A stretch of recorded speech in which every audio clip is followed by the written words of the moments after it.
డబ్బు వెనకాల చాలా శక్తి ఉంటుంది. ఆ శక్తికి కావాల్సినటువంటి కెపాసిటీని మీరు పెంచుకోవాలి. అప్పుడు డబ్బు ఆటోమేటిక్గా మీ దగ్గరికి వస్తుంది.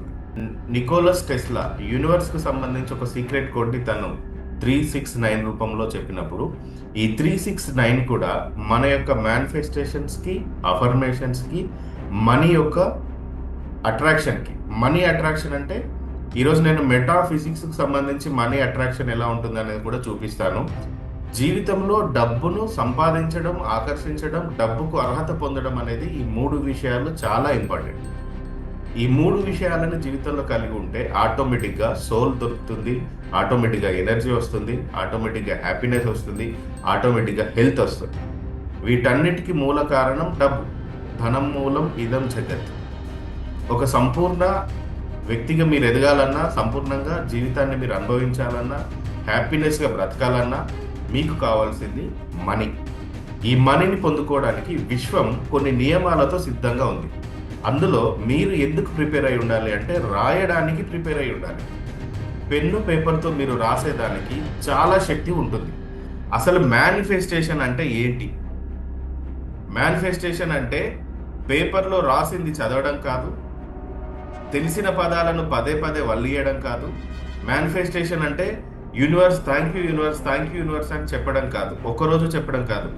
మేనిఫెస్టేషన్ అంటే భూమి తన చుట్టూ తాను తిరుగుతూ సూర్యుని చుట్టూ ఎలాగైతే ప్రతిరోజు తిరుగుతుందో, మేనిఫెస్టేషన్ అంటే ఎవ్రీడే చేయడం, ప్రతిరోజు కంటిన్యూస్గా, అసలు క్రమం తప్పకుండా చేసేదానిని మేనిఫెస్టేషన్ అంటారు. అది ఏ పదమైనా కానివ్వండి. మీరు ఖర్చు చేసిన ప్రతిసారి ఆ అమౌంట్ మీకు క్రెడిట్ అవుతున్నట్టుగా ఫీల్ అవ్వండి. ఖర్చుని కూడా మనం క్రెడిట్గా భావించినప్పుడు మనీకి సంబంధించిన భయాలు వెళ్ళిపోయి మనీ మిమ్మల్ని అట్రాక్ట్ చేయడం, మీ దగ్గరికి రావడం ప్రారంభిస్తుంది. లా ఆఫ్ అట్రాక్షన్లో ఫస్ట్ టైం నేను ఈ టెక్నిక్ గురించి చెప్పాను. చాలా పవర్ఫుల్ టెక్నిక్ అది. మీరు అది ఫాలో చేసి చూడండి, జీవితంలో అద్భుతమైన మనీని మీరు చూస్తారు. ఎవ్రీడే అదే. ఖర్చు అనే భావన తీసేయండి మనసులో నుండి. ఖర్చు అనే భావన కంప్లీట్లీ తుడిచేయండి. మై డియర్ ఫ్రెండ్స్, మేనిఫెస్టేషన్ అంటే ప్రతిరోజు క్రమం తప్పకుండా చేసేదానినే మేనిఫెస్టేషన్ అంటారు. ఈ మేనిఫెస్టేషన్ 4 రోజులు చేసి, ఒకరోజు చేసి, ఆన్లైన్ క్లాస్కి అటెండ్ అయినప్పుడు, లేదా మీరు ఏదైనా ఆఫ్లైన్ క్లాస్కి అటెండ్ అయినప్పుడు చేసి ఊరుకుంటే జరిగేది కాదు. మీరు రెగ్యులర్గా చేయండి మేనిఫెస్టేషన్. మీ జీవితంలో ఊహించని మిరాకిల్స్ మీరు చూస్తారు. మేనిఫెస్టేషన్ అంటే అర్థం అదే. పదాలను వెతుక్కోవడం, పదాలను వల్లియడం, రాసింది చదవడం ఒక రోజులో కాదు. ఒక నిర్ణీత సమయానికి నిర్ణీత పదాలని ఒక ఫీలింగ్ తోటి అచీవ్ చేశామనే భావనతోటి మీరు ప్రతిరోజు చేస్తూ వెళ్ళేదే manifestation. Nothing but prayer to God. మళ్ళీ మేనిఫెస్టేషన్ అంటే ఏదో అనుకోకండి, prayer to God. Yes. So ఈరోజు మెటాఫిజిక్స్ ప్రకారం మనీ అట్రాక్షన్ ఎలా జరుగుతుంది? డబ్బు రావడం కాదు, డబ్బు మిమ్మల్ని గుర్తించాలి. ఫస్ట్ ఆఫ్ ఆల్ చాలా మందికి ఈ విషయం తెలియక డబ్బు మమ్మల్ని గుర్తించడం కాదు, మేము డబ్బును గుర్తించాం. ఎస్, ఐ వాంట్ మనీ, నాకు డబ్బు కావాలి, నాకు మనీ కావాలి అని చెప్పి ఒక ఫ్రీక్వెన్సీ, ఇప్పుడు 98.5 FM నాకు కావాలి అనుకుంటే రేడియోలో 98.5 FM పైన నేను ట్యూన్ చేసుకోవాలి. అప్పుడు మాత్రమే ఆ రేడియో సిగ్నల్ నాకు అందుతుంది. అవునా కాదా? రేడియో ఎలాగో ఉంది కాబట్టి నా దగ్గర 98.5 FM రావాలి అంటే మూర్ఖత్వం అవుతుందా కాదా? ఆ ఫ్రీక్వెన్సీకి ట్యూన్ చేయాలి నేను. చాలా మంది ఏమనుకుంటారంటే మేము అట్రాక్ట్ చేసే వాళ్ళం, మేము రిసీవర్ అనుకుంటారు. కానీ ఇక్కడ మీరు తెలుసుకోవాల్సిన విషయం ఏంటంటే యు ఆర్ నాట్ రిసీవర్. మీరు ఒక బ్రాడ్కాస్ట్ని విడుదల చేసేవాళ్ళు, మీరు ఫ్రీక్వెన్సీని రిలీజ్ చేసేవాళ్ళు, మీరు వైబ్రేషన్స్ని యూనివర్స్కి పంపించేవాళ్ళు. ఇది గుర్తుపెట్టుకోండి. మీరు ఎప్పటికీ నేను అట్రాక్ట్ చేసేవాడిని రిసీవర్ అనుకోకండి. మీ బ్రెయిన్ రిసీవర్ కంటే మోర్ దెన్ జనరేటర్. బయటికి పంపిస్తుంది కొన్ని ఆలోచనలను, ఫ్రీక్వెన్సీని. మీరు ఎప్పుడు కూడా మేనిఫెస్టేషన్ అంటే మీరు బ్రాడ్కాస్ట్ చేయాలి మీ ఆలోచనల్ని.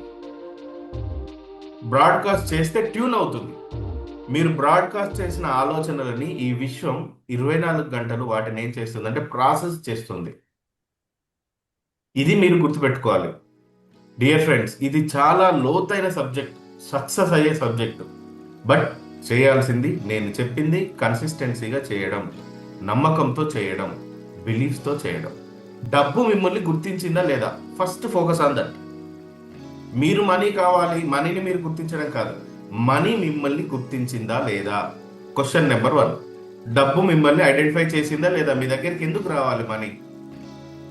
మెటాఫిజిక్స్ అంటే ఏంటి? మనీ కంటెక్స్ట్ కనుక చూస్తే ఫిజిక్స్ ఏంటి? బయట కనిపించే కారణాలు. డబ్బు మిమ్మల్ని గుర్తించాలంటే డబ్బుకు కొన్ని కారణాలు ఉంటాయి, అవునా కాదా? డబ్బు ఎందుకు రావాలి మీ దగ్గరికి? డబ్బు రావాలంటే ఫస్ట్ మీరు ఏదైనా పనిలో ఉన్నారా లేదా, వర్క్. సెకండ్, మీరు ఏదైనా వ్యాపారం చేస్తున్నారా లేదా, బిజినెస్. మనీ మిమ్మల్ని గుర్తించడానికి మీ దగ్గర ఏదైనా స్కిల్ ఉందా, మార్కెటింగ్ ఉందా? మెటాఫిజిక్స్ ఈ కారణాల వెనుక పనిచేస్తుంది. అంటే మనీ మిమ్మల్ని గుర్తించడానికి మనీ యొక్క చూసే సూక్ష్మదర్శిని, బైనాక్యులర్ అంటాం కదా, ఆ సూక్ష్మదర్శిని ఏది అంటే ఇగో ఈ 4 విషయాలు. డబ్బు మిమ్మల్ని గుర్తించడానికి మీ దగ్గర ఇందులో ఏదైనా ఒకటి ఉందా లేదా ఫస్ట్ ఫోకస్ చేయండి. డబ్బు కోరుకోవడం కాదు, డబ్బులు మిమ్మల్ని ఐడెంటిఫై చేయాలి. కాబట్టి ఈ 4 విషయాల దగ్గర మీరు ఉన్నారా? ఈ విషయాన్ని మీరు ఐడెంటిఫై చేసుకోండి. డబ్బు అనేది కేవలం కరెన్సీ కాదు, నోట్స్ మాత్రమే కాదు, అది ఒక ఎనర్జీ ఫీడ్బ్యాక్ సిస్టమ్. మీరు మనీకి సంబంధించిన పర్సెప్షన్ని చేంజ్ చేయండి. ఒక శక్తివంతమైన వ్యవస్థ డబ్బు అనేది. డబ్బు వెనకాల చాలా శక్తి ఉంటుంది.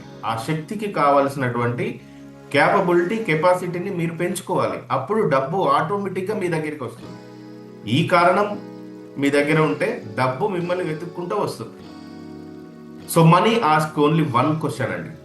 ఆ ప్రశ్న ఏంటి అంటే, ఈ వ్యక్తి నన్ను హ్యాండిల్ చేయగల స్టేటస్లో ఉన్నాడా లేడా? ఇదే ప్రశ్న అడుగుతుంది డబ్బు. డియర్ ఫ్రెండ్స్, 2030 కల్లా మంత్లీ 20 lakhs ఇన్కమ్ కనుక మీకు లేకపోతే మీరు రిస్క్లో పడ్డట్టే. 20, 30, 40లో మిడిల్ క్లాస్ ఉండదు. ఈ మిడిల్ క్లాస్ అనే వ్యవస్థలో ఉన్న వాళ్ళు అప్పర్ క్లాస్కైనా వెళ్ళాలి, లేదా కంప్లీట్ బిలో పావర్టీ లైన్ కైనా వెళ్ళాలి. మిడిల్ క్లాస్ ఉండదు, ఆర్థికవేత్తలకు తెలుసు. కాబట్టి ఇప్పుడే జాగ్రత్త పడండి. రాబోయే 5 ఏళ్లలో కనీసం నెలకు 10 లక్షల రూపాయలు సంపాదించే ఇన్కమ్ సోర్స్ని ఇప్పుడే వెతకండి. అంతే, 10 lakhs ఖర్చులకే సరిపోతాయి. ఫస్ట్ మనీ మిమ్మల్ని ఏ క్వశ్చన్ అడుగుతుంది? ఈ వ్యక్తి నన్ను హ్యాండిల్ చేయగల స్టేటస్లో ఉన్నాడా లేదా? Question your self. మీరు అనుకుంటున్న మనీకి మీరు దాన్ని హ్యాండిల్ చేయగల స్టేటస్లో ఉన్నారా లేదా ప్రశ్నించుకోండి. Money is a mirror of self worth. మీ యొక్క వ్యక్తిత్వానికి, మీ వర్త్కు సంబంధించి మనీ రిఫ్లెక్ట్ అవుతుంది, అర్థంలాగా. మెటాఫిజిక్స్లో డబ్బు ఎలా స్పందిస్తుందంటే, మీరు మీ విలువలను ఎంతగా అనుభూతి చెందుతారో. అంటే డబ్బు విషయంలో ఒక అమౌంట్, ఒక నెంబరింగ్ దగ్గర ఒక ఫీలింగ్ మారుతూ ఉంటుంది, గట్ ఫీలింగ్ ఉంటుంది. సమ్ అమౌంట్ మనకు వస్తుంది అన్నప్పుడు లోపల మన ఫీలింగ్స్ మారుతూ ఉంటాయి, మన ఫ్రీక్వెన్సీస్ మారుతూ ఉంటాయి. మీరు గమనించండి, లోపల మీకు 1 లక్ష రూపాయలు వస్తుంది అన్నప్పుడు, 10 లక్షలు వస్తున్నాయి అన్నప్పుడు, 1 CR వస్తున్నాయి అన్నప్పుడు, 1.5 వస్తుంది అన్నప్పుడు, 2 కోట్లు వస్తున్నాయి అన్నప్పుడు, లేదా మీరు ఒక లోన్ దగ్గర 10,000 పే చేస్తున్నప్పుడు, 1,00,000 పే చేస్తున్నప్పుడు, ఎట్ ఏ టైం 10 లక్షలు పే చేస్తున్నప్పుడు, ఎవ్రీ మంత్ EMI పే చేస్తున్నప్పుడు, లోపల మీకు ఒక గట్ ఫీలింగ్ ఉంటుంది, ఒక ఫ్రీక్వెన్సీ ఉంటుంది. ఆ ఫ్రీక్వెన్సీ, మీరు ఏ ఫ్రీక్వెన్సీలో అయితే ఉంటారో, టెన్షన్ ఫ్రీక్వెన్సీలో ఉంటారా, హ్యాపీనెస్ ఫ్రీక్వెన్సీలో ఉంటారా, మరి ఇంకా డబ్బు వస్తుందన్న ఫ్రీక్వెన్సీలో ఉంటారో, ఆ ఫ్రీక్వెన్సీని బట్టే మనీ స్పందిస్తుంది. మీరు ఎంత సేఫ్గా రిసీవ్ చేసుకోగలుగుతారో, మీరు ఎంత నార్మల్గా ఉంటారో, అబండెన్స్ అంత నార్మల్గా వస్తుంది. మీకు అంతే స్థాయిలో డబ్బు ప్రవహిస్తుంది. కాబట్టి మీకు ఎంత డబ్బు కావాలో first focus on inner world. మీ లోపలి ప్రపంచంలో మీరు డబ్బుకు సంబంధించి ఫోకస్ చేయండి. మీ ఫ్రీక్వెన్సీ మారకపోతే మనీ వస్తుంది, బట్ నిలబడదు. ఎంత డబ్బైనా వస్తుంది, నిలబడదు. అవకాశాలు మిస్ అవుతూ ఉంటాయి. ఎప్పుడు కూడా ఎమర్జెన్సీలోనే ఉంటారు. డబ్బు ఎమర్జెన్సీలోనే ఉంటారు ఎప్పటికీ. Money urgent urgent urgent urgent. Money urgent urgent అంటున్నామంటే ఇక పైన ఉన్నటువంటి మీ ఫ్రీక్వెన్సీని చెక్ చేయాలి. మనీ ఎందుకు ఫ్లో అవ్వాలి?